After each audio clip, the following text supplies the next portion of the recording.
Yes, you got a COVID-19 EIDL and you have this debt hanging over your head and you're not comfortable with the idea of business debt. You started this business with money you borrowed from family, from credit cards, from savings that you put together on your own. You squirreled together all your shekels the way the squirrels squirrel the acorns.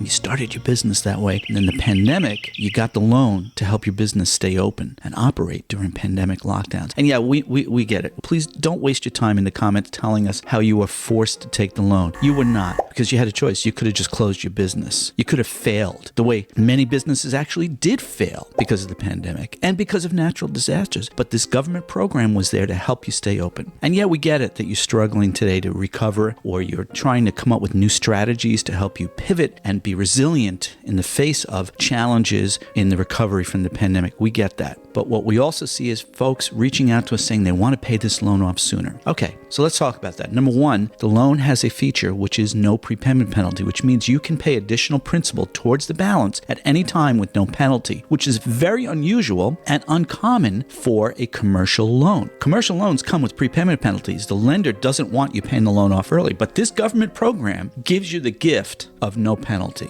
Okay, how can you prepay the loan? Essentially, if you want to pay additional principal every month, you can do that automatically through the My SBA portal when you're setting up your payments. If you want to bring in a lump sum or you want to pay the loan balance in full in advance, you must contact the SBA COVID-19 EIDL Servicing Center to request what's called a payoff letter. Same as if you were selling a house and paying off your mortgage, your attorney would request a payoff letter for the mortgage so that at the closing table, that loan would be paid off. And that payoff letter is going to include what's called per diem interest to the end of the period on which you're paying. So be aware of that, because we get folks who don't understand that aspect of it either. But our recommendation is, if you have extra cash, before you consider paying down this otherwise low-cost debt on your business, do you have a rainy day fund? Do you have cash reserves to survive for 3 months, 6 months, 12 months, 18 months? You've already lived through the pandemic. You've already seen the detrimental effects on your business when the economy runs into serious challenges. I'm an old dude. I've lived through all kinds of recessions since I was in my late teens in the 70s. I've seen it all. I've lived through it as a mortgage banker with interest rates and people not buying houses. And I can tell you, hindsight is 20/20.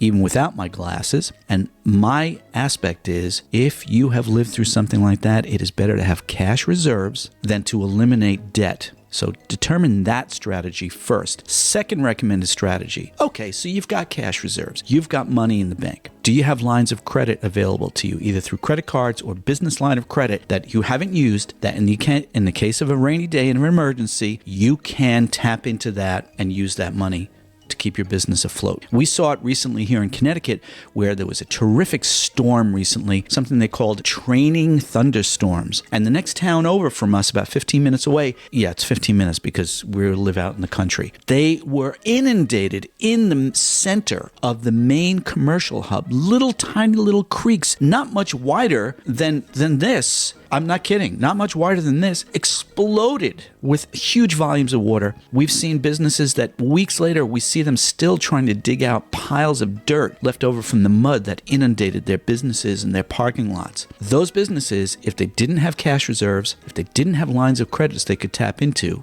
I don't need to finish that sentence because you know where I'm going with this. Third strategy. If you have additional money that you want to prepay the loan, instead of doing that, how about if you have credit card debt for your business, if you have a high cost loan for your business, attack those higher cost debts first before you consider paying off the COVID-19 EIDL. You see this information I'm giving you? This is how my loan officer brain thinks, because I did 30 years of mortgage lending, and I taught first-time homebuyers how to prepay their loans. I taught them how to manage the finances for their households so that they could have a good experience of getting a mortgage. This advice, my loan officer brain, is included in our EIDL Resource Hub and our Natural Disaster Loan Resource Hub. Click on the link in the description for any interaction you're going to have with the U.S. Small Business Administration about your COVID-19 EIDL or about applying for or managing a natural disaster loan. There's all kinds of great information there. There are forms that I created for you to use when interacting with them. There are templates of SBA forms. There's step-by-step, easy to understand instructions on how to complete SBA forms. There's even sections on how to speak to the SBA, who to speak to, on what interaction you've got. All that's available to you in the COVID-19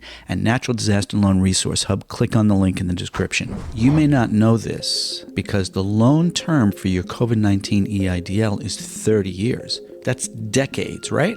Here's what you don't know. Internally at the SBA, they consider the COVID-19 economic injury disaster loans to be, wait for it, short-term working capital. This is very important for you to be aware of as you interact with the Small Business Administration on any aspect of your business, whether you're changing ownership, selling assets, and you're requesting a release of collateral or partial release of collateral. Any type of interaction with the SBA, you're getting financing and you want to do subordination, you're going to have to interact with the SBA. And when you do, their position is going to be essentially, well, quote, monetary consideration may be required to approve this transaction because internally they consider the loan to be short-term working capital. The SBA specialist who shared this with me told me that she then asked her supervisors, but wait, it's a 30-year loan. Why do we consider it short-term capital if it's a long-term? And their answer was, well, we wanted to make the loan payments affordable. For more information like this and instructions on how to prepare for and interact with the SBA, click on the link in the description and access our COVID-19 EIDL Resource Hub. The COVID-19 EIDL, in terms of its definition as debt for the business, and how many business owners out there, many of whom contact us directly, say, I don't want to have this debt hanging over my head for the next 30 years or 25 years remaining or so. I get it. But as we said in the other video, this is a very low-cost debt. For a profit business, it's only 3.75%. For a nonprofit, it's 2.75% interest rates, 30-year term. So the payments are very low, the rate is very low. And please consult with your tax professional to confirm this. In our opinion, the tax deductibility of that interest really reduces that overall cost. And that tax deductibility is a lot like a mortgage on a house. On a 30-year mortgage, you mostly pay interest for the first 22 years of the 30-year loan. So it's going to be the same for the COVID-19 EIDL. But here's another element we get for those folks who just insist that they want to either get the loan paid off sooner or they want to renegotiate the terms of the loan. And SBA now has a rule where you can do that. Yes, if you can show up with 10% of the principal balance of the loan and pay that into the loan in one shot, the SBA will modify the loan term. In other words, they will reamortize the loan. So let us say you have a $150,000 COVID-19 EIDL and you can bring in today $15,000. The SBA will not only accept that as a prepayment, but they will then reamortize to the lower balance and recalculate your monthly payments because your new balance will be $135,000 instead of $150,000. Now again, we recommend you discuss this with your tax professional, preferably a CPA, before you make these kinds of bold decisions with cash that we too often have seen small business owners having struggles with cash reserves. If you've got cash, we have other ideas. Visit our Simple Sense for Small Business channel and watch our videos there where we talk about what to do with cash, building emergency reserves, and so forth. But we just wanted to make you aware that this option to reamortize your loan is available. For more information about any aspect of your COVID-19 EIDL, click on the link in the description and you can access our COVID-19 and Natural Disaster EIDL Resource Hub. All the information you need to be successful with these two SBA programs are available to you in the hub: forms, templates, suggestions, my loan officer brain advice on how to interact with the SBA. Sadly, I know I use that word a lot when I'm describing interacting with the SBA, but sadly, What I discovered when I did a full in-depth analysis of my experiences processing COVID-19 EIDL applications during the pandemic was, number one, over-reliance on tax transcripts, which I've discussed in other videos. But also, it literally comes down to the luck of the draw on the person that you're going to get working on your file at the SBA. Whatever your interaction is, if you have a COVID-19 EIDL and you're asking the SBA to approve a change of ownership or change your address or hardship accommodation, any number of things. I mean, we recently had a situation with a Freedom of Information Act request through SBA's legal department. We had multiple clients submitting those, and multiple SBA attorneys responded, and all but one accepted secure electronic signatures on the forms. And the one guy who refused to accept it, he kept coming back saying, no, it's got to have an ink signature. But we argued with him, and I won the argument as usual, and ultimately he relented because I guess he called his boss and said, hey, am I allowed to use electronic signatures? Because I forced him to make that call. Yeah, because I didn't just concede and send the wet signature that he wanted. We waited and we got what we wanted. And a lot of times that's the strategy you have to undertake, because it really is the luck of the draw on who you get working on your file. And that's the second concept that I discovered when I did my in-depth analysis